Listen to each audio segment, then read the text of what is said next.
So, morning, Fergal. Thank you very much for sitting down with me today. No bother. So, obviously, Cheltenham, one of your local courses. Sort of, what does Cheltenham mean to you, sort of, throughout the year?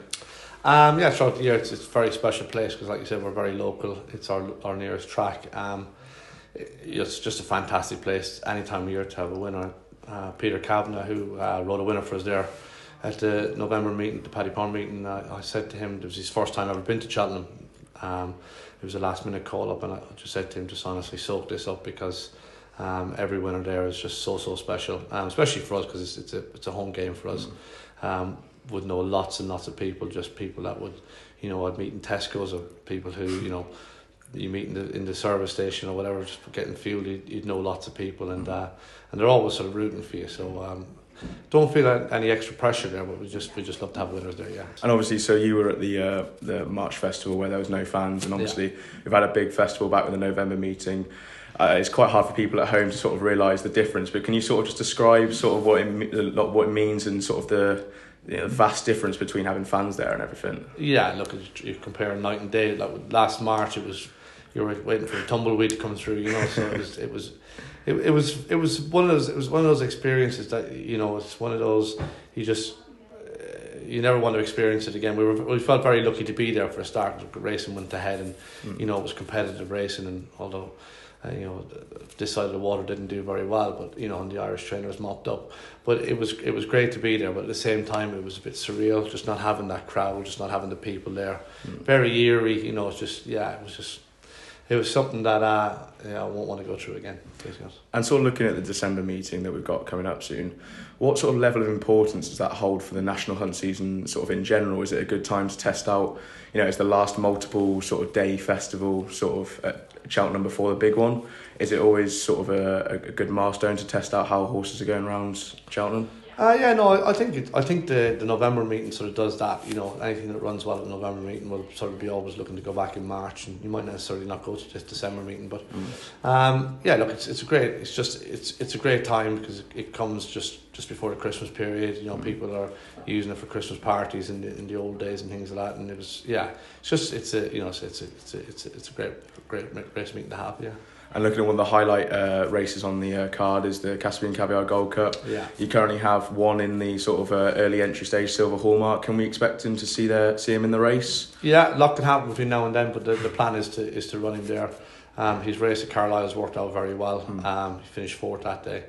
The one that unseeded 2 or 3 out went and won really well at Newbury, and we probably would have we were catching that. So look, I'm really looking forward to getting him out again. He schooled brilliant on Monday. Adam Wedge came in and rode him at work on Tuesday, so very much looking forward to running him.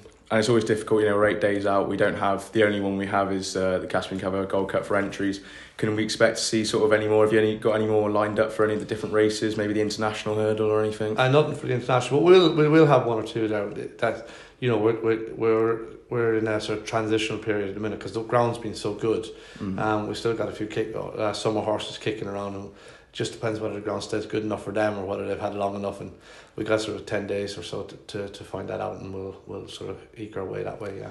And 84 winners for the season so far. You're on somewhere just above the hundreds last season. At the end of that, sort of this sort of form that you've got going on, is this something you're looking to carry forward into Cheltenham and the rest of the season? Is there any reasons behind the sort of current form as well? I think Ravenswell Farm is the reason behind the current form. We've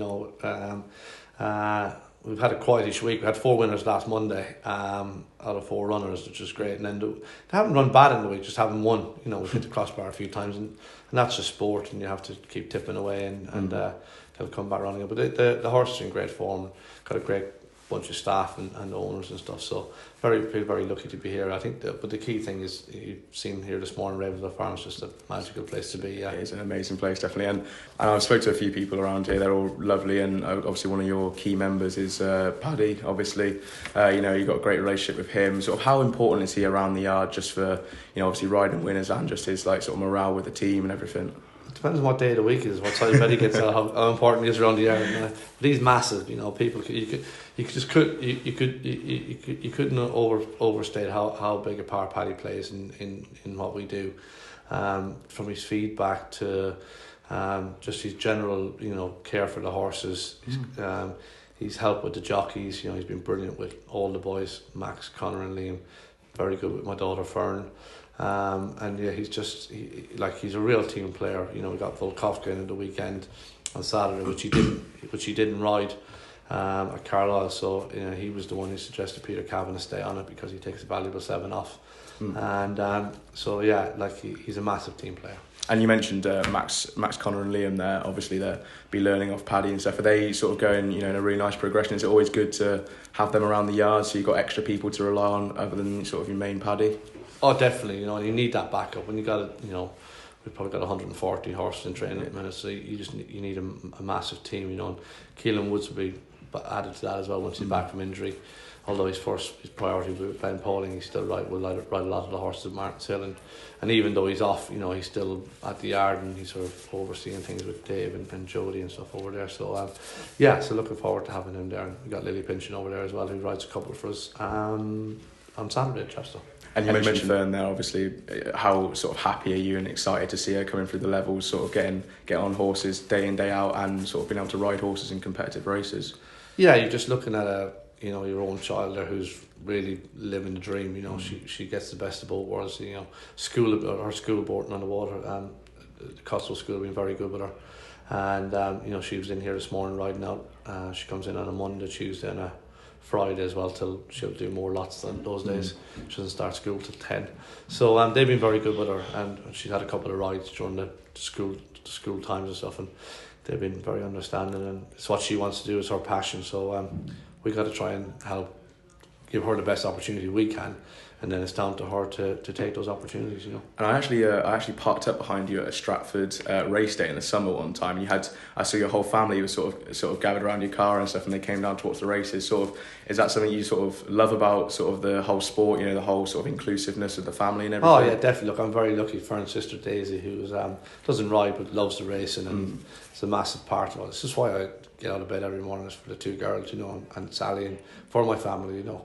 But yeah, I just think, you know, I'm in such a lucky position, you know, as a dad, to be able to spend so much time with his children and with my family through my job, through the sport. You know, it is just great, and you know, I'm very lucky. My brother David comes and rides out for us. I've got a cousin in London, also called Fergal. He comes up a weekend and rides out for us. So, yeah, no, I'm just very lucky that we're able to do that as a family, and we got a lot of common interests, and it's it's great. And obviously, looking at sort of your social media kind of presence that you have sort of recently, one of the big characters that you see there is Kian, sort of the honorary assistant trainer. Yeah. What's he like to sort of have around the yard? Does he bring everyone up, you know? Yeah, definitely. It's a handful, you know.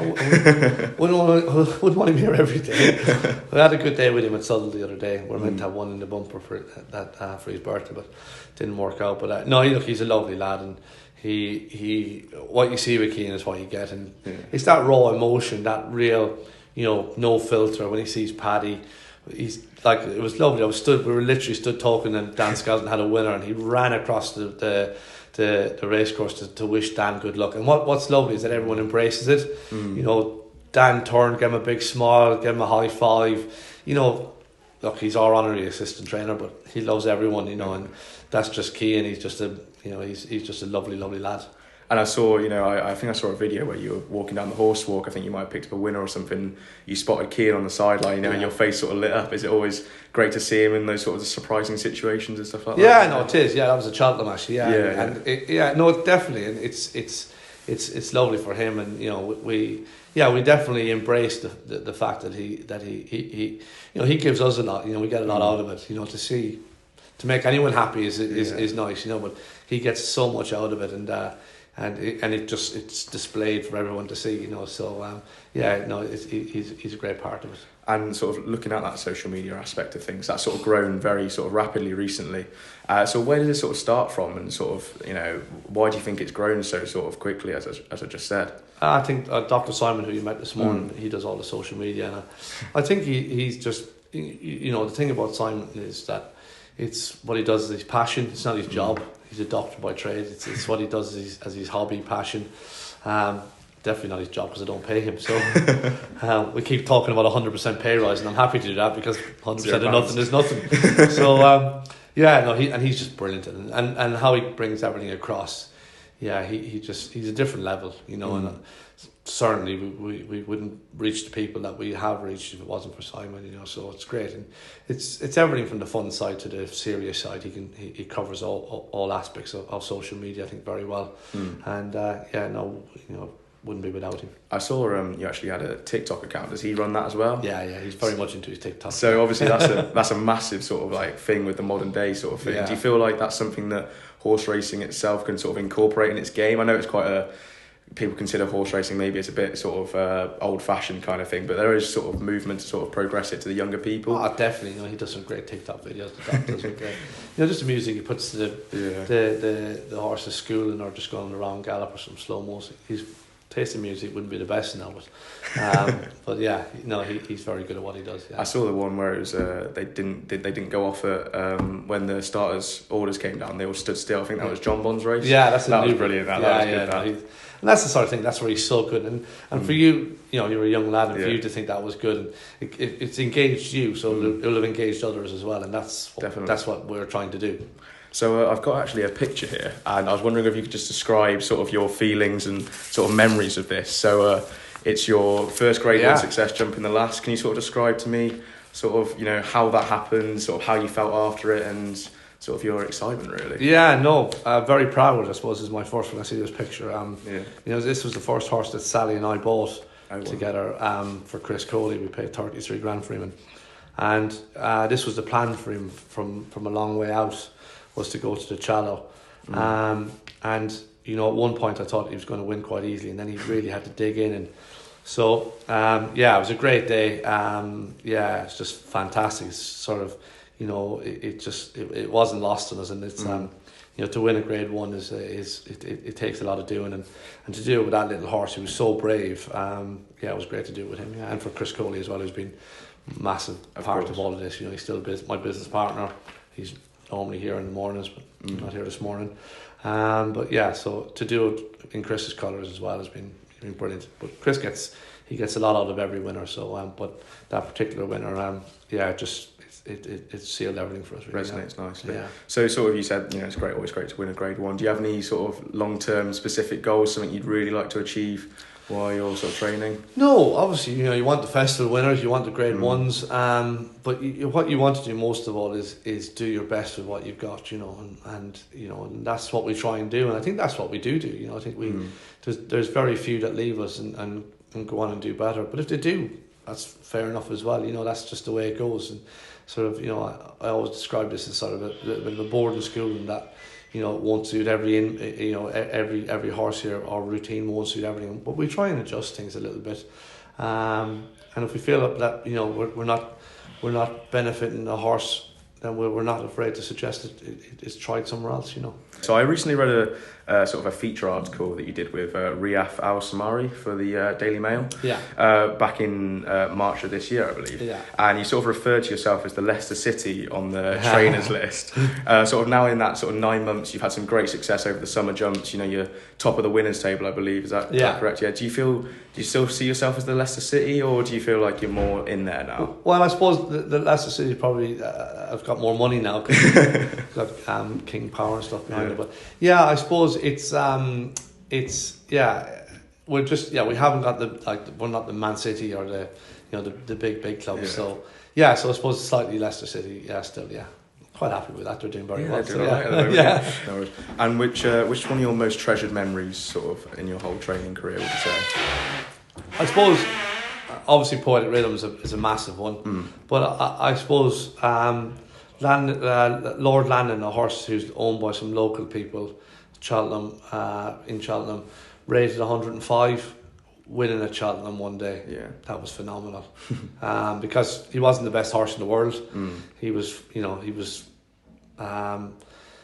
consistent, I suppose, is how you could describe him. But, you know, like I say, I think he was rated 105, 107. Nick Slater rode him, gave him a fantastic ride, got up in a photo finish, and for those boys, I suppose that's definitely one of my highlights. Yeah. And what's sort of been one of your most favourite horses to train? Sort of just day to day, general stuff. It would have to be, I suppose, either Alvarado or Perfect Candidate. Yeah. Or Bradley. Those three horses sort of came along together. Creepy Tenant. Actually, yeah. Creevy Tendon probably tops them all. But those 4 horses sort of all came along together, and they really sort of got me going in the sort of long distance chases. You know, Alvarado won at Cheltenham, Bradley was just behind him. Creevy Tennant was phenomenal for Lily Pinchin and for Connor. Connor Schumacher. You know, won a lot round part, and he was just a fantastic horse, and he was so good to train. Yeah, so those horses would be, you know, would be pretty special, yeah. And finally, so you got a big roast dinner plate sort of in front of you Sunday evening, yeah. Which would be your 3 favourite items on the plate that you save to last and have as an enjoyment at the end? Your 3 best items on a roast dinner plate? Potatoes, Yorkshire pudding, gravy. Not a bit of a stuffing or anything like that? No, they'd be the ones I'd leave to last. Get that gravy and the Yorkshire pudding in together, yeah. Brilliant, thank you very much for that. Cheers, thanks very much. Thank you very much. Pleasure.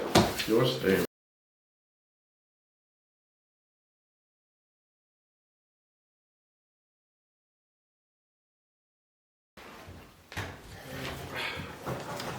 Back in that place.